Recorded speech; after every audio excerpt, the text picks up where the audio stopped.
Welcome back to കുഞ്ഞി അടുക്കള. ഇന്ന് കുട്ടികൾക്കെല്ലാം വളരെ ഇഷ്ടമാവുന്ന ഒരു പക്കോടയാണ് ഉണ്ടാക്കുന്നത്. എഗ് പക്കോട. ഇത് സാധാരണ മുട്ട പുഴുങ്ങിയിട്ടാണ് പക്കോട ഉണ്ടാക്കുന്നത്. പക്ഷെ ഞാൻ മുട്ട പുഴുങ്ങാതെ എങ്ങനെ ഈ പക്കോട ഉണ്ടാക്കുന്നതെന്ന് നോക്കാം. അപ്പൊ അതിനു വേണ്ടിയിട്ട് ഞാൻ 2 മുട്ട എടുത്തിട്ടുണ്ട്. ഈ മുട്ട നമുക്കൊരു പാത്രത്തിലേക്ക് പൊട്ടിച്ചൊഴിക്കാം. ഇത് നല്ലതുപോലെ ഒന്ന് ബീറ്റ് ചെയ്തെടുക്കാം. മുട്ട നല്ലതുപോലെ ബീറ്റ് ചെയ്തിട്ടുണ്ട്. ഇതിലേക്ക് നമുക്ക് കടലമാവാണ് ഇതിലേക്ക് ഇടുന്നത്. 2 മുട്ടയ്ക്ക് 5 ടേബിൾ സ്പൂൺ കടലമാവാണ് ഇടുന്നത്.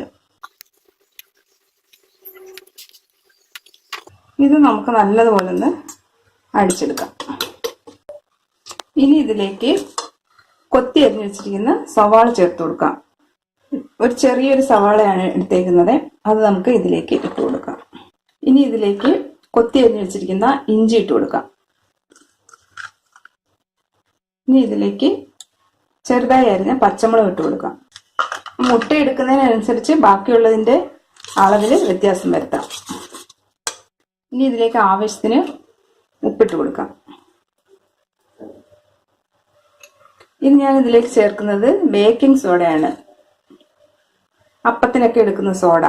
അതിൽ നമുക്ക് അത് കുറച്ച് ഇതിലേക്ക് ഇട്ട് കൊടുക്കാം. വളരെ കുറച്ച് മതി.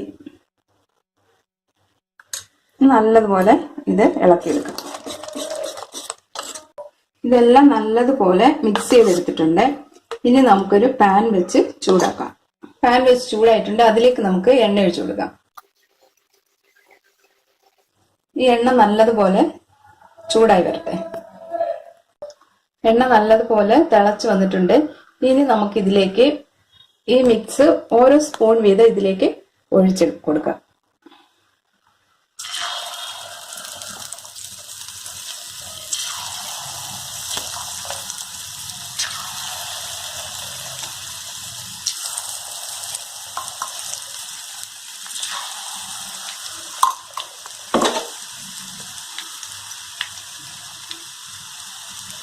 നല്ലതുപോലെ ഫ്രൈ ആയി വരട്ടെ.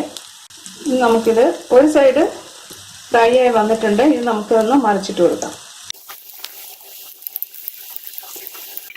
പക്കോട 2 വശവും നല്ലതുപോലെ ഫ്രൈ ആയി വന്നിട്ടുണ്ട്.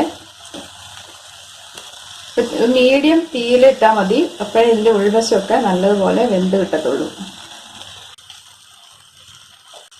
നമുക്കിത് എണ്ണയിൽ നിന്ന് മാറ്റാം.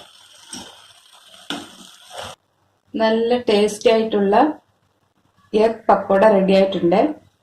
കുട്ടികൾക്കെല്ലാം നല്ല ഇഷ്ടമാവും. എളുപ്പത്തിൽ നമുക്ക് ഉണ്ടാക്കിയെടുക്കാൻ പറ്റാവുന്നതാണ്.